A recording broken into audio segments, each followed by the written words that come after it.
Assalamualaikum warahmatullahi wabarakatuh. Alhamdulillahirabbil alamin. Wassalatu wassalamu ala asyrofil anbiya'i wal mursalin wa ala alihi washabihi ajmain. Kepada Civitas Akademika yang berbahagia, khususnya Politeknik Perkapalan Negeri Surabaya, kesempatan yang mulia ini, pertama marilah kita panjatkan puji syukur kehadirat Allah Subhanahu wa taala atas limpahan rahmatnya, sehingga pada kesempatan kali ini kita masih diberikan kesehatan, nikmat iman, nikmat Islam, nikmat ihsan, sehingga kita pantas untuk berterima kasih kepada Allah Subhanahu wa taala. Kemudian mengikuti gerakan imam itu sebagai wujud patuh dan taat kepada pemimpin. Ya, jadi kalau kita sholat berjamaah itu akan menimbulkan rasa kita harus patuh dan taat kepada imam. Ya, gerakan imam sekarang berdiri ya, kemudian mau rukuk ya, maka makmum harus kompak juga ikut rukuk. Kemudian imam iktidal, ya makmumnya juga harus kompak. Ya, harus kompak juga iktidal. Sujud, ya makmum juga harus kompak sujud. Nah, dan ketinggalannya itu jangan sampai lebih dari 2 rukun ya. Kalau makmum itu sengaja melambatkan diri dari imam sampai 2 rukun ya, maka sholatnya sudah tidak sah, berjamaahnya tidak sah. Karena memang gerakan imam itu ya harus diikuti. Bahkan suatu kondisi ya kita makmum mendapati imam itu sudah selesai membaca Al-Fatihah, kemudian membaca surat pendek ya, kemudian makmumnya baru datang, belum sempat membaca Al-Fatihah, imamnya sudah ruku, ya maka makmum itu juga harus ikut ruku, walaupun membaca Al-Fatihah itu hukumnya wajib saat sholat. Namun karena ada hukum yang lebih kuat bahwa mengikuti imam itu wajib ya, maka harus mendahulukan mengikuti imam ya, daripada membaca surat Al-Fatihah, karena memang waktunya sangat tidak memungkinkan. Yaitu akan menimbulkan wujud patuh kita kepada pemimpin, ya pemimpin. Nah, kemudian berikutnya adalah jika imamnya salah dalam gerakan, ya dalam rukun, maka terdapat cara santun, ya cara santun untuk memberitahu. Kita sudah tahu bersama kalau makmumnya laki-laki ya memberikan peringatan atau kode kepada imam dengan cara mengucapkan subhanallah. Bukan seenaknya kita sendiri ya, imamnya salah, Pak Imam salah. Nah, bukan seperti itu. Itu bukan tuntunan itu ya. Ada cara-cara santun kita dalam mengingatkan imam yang keliru. Atau posisi kita sebagai makmum perempuan ya, kita cukup bertepuk ya, bertepuk pakai tangan. Yang penting imamnya tuh paham ya, itu yang agak berat. Kadang kita sudah beritahu, kadang imamnya juga nggak tahu maksudnya, itu yang repot ya. Itu yang repot. Ya. Kemudian, ya jika imamnya itu batal, ada makmum yang siap menggantikan. Yaitu karakter ya, ada imam yang batal, kemudian makmum yang paling depan, makmum yang dianggap mengerti akan hukum sholat, ya tahu tata caranya, dia harus beranjak mengganti posisi imam. Ya. Dan makmum yang lain juga mengikuti imam yang baru itu. Jadi tidak serta-merta imam batal, waduh imam batal, biar semua, ya enggak begitu. Ya kalau kita sama jamaah tahu ya bagaimana mensifati kondisi seperti itu, ya harus ada satu perwakilan yang maju. Makanya ketika sholat berjamaah itu diusahakan ya di bawahnya, di belakangnya imam pas itu adalah orang-orang yang paham betul, ya orang-orang yang mengerti betul tentang sholat berjamaah, sehingga mengantisipasi ya jika terjadi hal-hal seperti itu langsung paham, langsung mengambil posisi sebagai imam. Ya memang kadang kita hal-hal seperti ini kurang tahu, sehingga menganggap ada suara kentutnya imam ini ya, waduh langsung batin, waduh imamnya kentut, waduh saya batal, seperti itu. Karena memang ketidaktahuan kita. Ya, sebenarnya nggak harus membatalkan. bisa dilanjutkan oleh makmum di belakangnya sebagai pengganti. Nah, ini bisa diambil pelajarannya bahwa kalau kita nanti sudah berorganisasi ya kemudian pemimpinnya itu bermasalah, ya bukan berarti organisasi itu buyar, harus segera diganti pemimpin yang tahu betul, ya, tahu betul terkait organisasi itu, langsung diambil alih. Ya. Kemudian ya di salat jamaah itu menjaga kedisiplinan, ya, karena waktu berjamaah itu telah disepakati bersama, ya, di awal waktu biasanya ya dengan seruan adzan. Itu menjaga kita berdisiplin dalam beribadah, ya, bersama-sama, ya, mengatur diri kita supaya tepat waktu, ya, sholat berjamaah itu. Jadi kompak, ya, sama-sama menuju ke masjid, ya, disiplin. Kalau asar di Surabaya sekarang jam 3 ya. Ya, maka kita akan melatih kedisiplinan kita di jam 3 itu ada waktu untuk segera sholat berjamaah. Ya, kemudian berikutnya ya, bisa menumbuhkan karakter ya, itu berkomitmen terhadap perbuatan, sikap dan ucapan. Jadi sholat berjamaah itu akan membuat kita komitmen terhadap perbuatan kita, kemudian sikap kita dan ucapan kita. Ya, itu adalah beberapa hal yang bisa menumbuhkan karakter ya atau akhlak bagi kita setelah kita mengikuti sholat berjamaah di masjid. Nah, jadi perannya masjid ini sangat penting ya. Ya, hubungannya dengan ibadah, kemudian di ibadah yang sifatnya berjamaah maka akan menimbulkan pembentukan karakter bagi mahasiswa atau manusia. Kemudian selain itu, masjid selain sebagai fungsi sebagai tempat ibadah, masjid juga dijadikan sebagai tempat untuk sosial kemasyarakatan. Ya.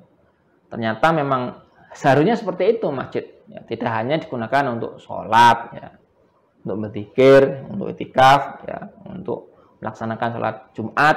Namun masjid itu ya harus dijadikan sebagai tempat untuk sosial kemasyarakatan. Apa contohnya?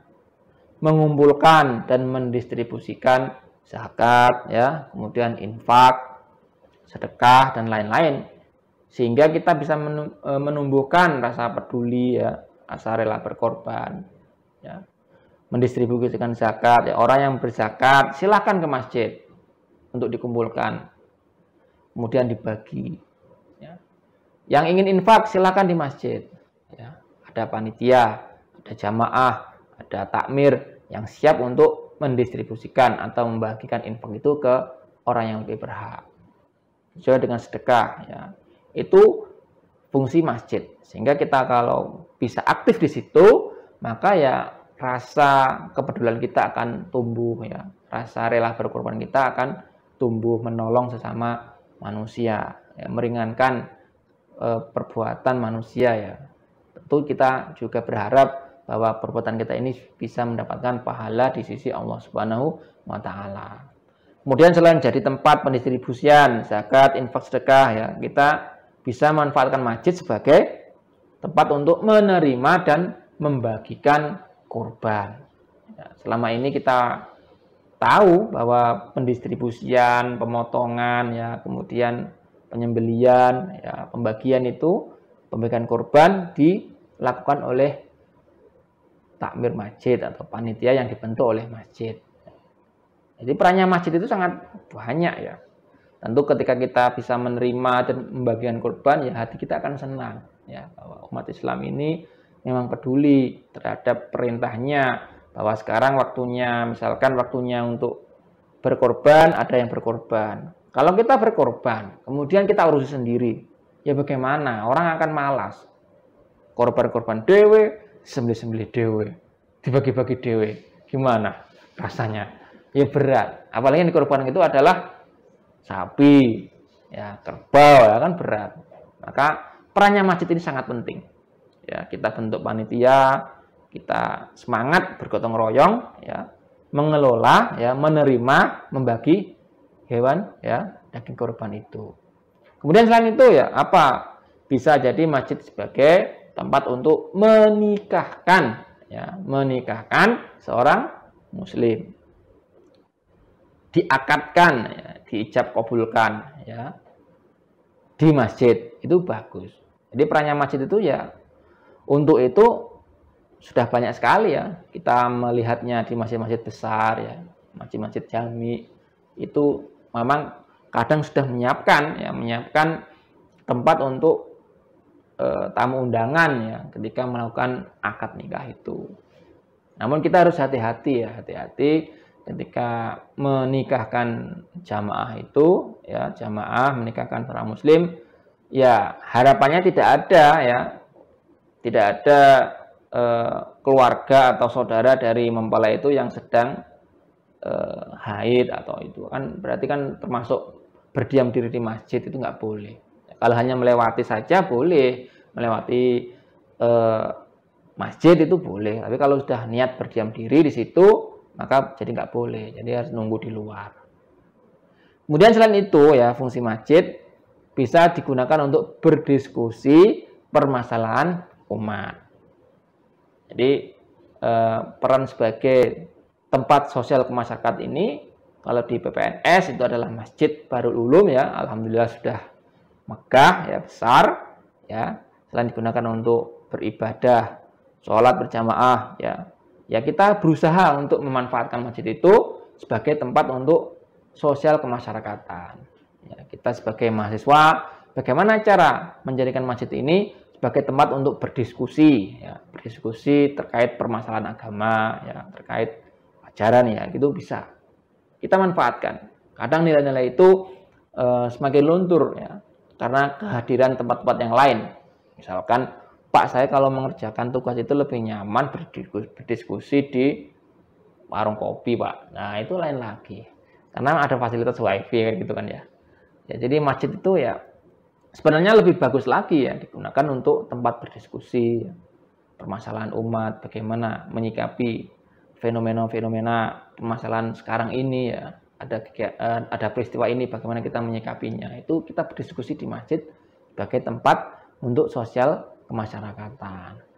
Karena sekarang masih pandemi ya, dan beberapa masih belum luring di kampus ya, tantangan bagi kita ya untuk bisa manfaatkan masjid itu sebagai tempat sosial kemasyarakatan. Ya, kemudian selain itu, masjid juga digunakan sebagai tempat pendidikan. Ya, perannya masjid bisa digunakan sebagai tempat pendidikan, tempat mengkaji ilmu agama, ya, ilmu pengetahuan, bisa dalam bentuk kultum, ya, setelah sholat, atau dalam bentuk ceramah, ya, atau dalam bentuk pengajian, atau dalam bentuk talkshow, ya, mengundang narasumber, ya, ditempatkan di masjid. Jadi masjid itu bisa dipakai tempat pendidikan atau menyalurkan ilmu, atau juga tempat belajar tahsin Al-Quran. Ya, para jamaah dipersilahkan mengikuti cara membaguskan bacaan Al-Quran bagaimana. Tentu ada gurunya. Guru didatangkan di masjid. Jamaah mengikuti pelajaran yang disampaikan oleh ustadz. Bagaimana tajwidnya, bagaimana membaca makharijul hurufnya, ya, itu diperhatikan.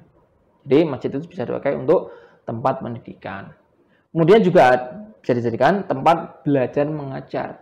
Kalau kita lihat fenomena sekarang ya, masjid itu dipakai untuk belajar mengajar, ya, terutama pelajaran-pelajaran diniyah yang bersifat agama.